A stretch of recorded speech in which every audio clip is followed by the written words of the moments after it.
اوس چې کوم ماحول او میدان مونږ او تاسو ته روان دی دا ډیر زیات اهم دی. د جمعیت علماء اسلام د ذمہدارۍ احساس په زړه کې کېږدوئ ورونو.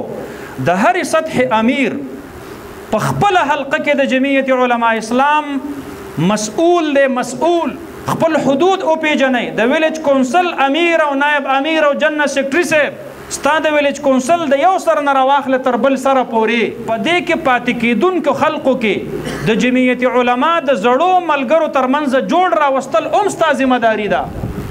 نوي خلق جمعیت علما اسلام ته رابلل هم ستا ذمہداري ده.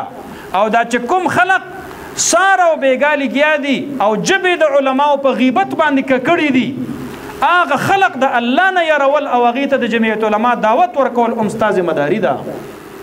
خپل ذمہداري دې څومره ادا کړې ده دا به هر سړی په خپل ګریوان کې سوچ کوي چې ما څومره پورې ادا کړې ده.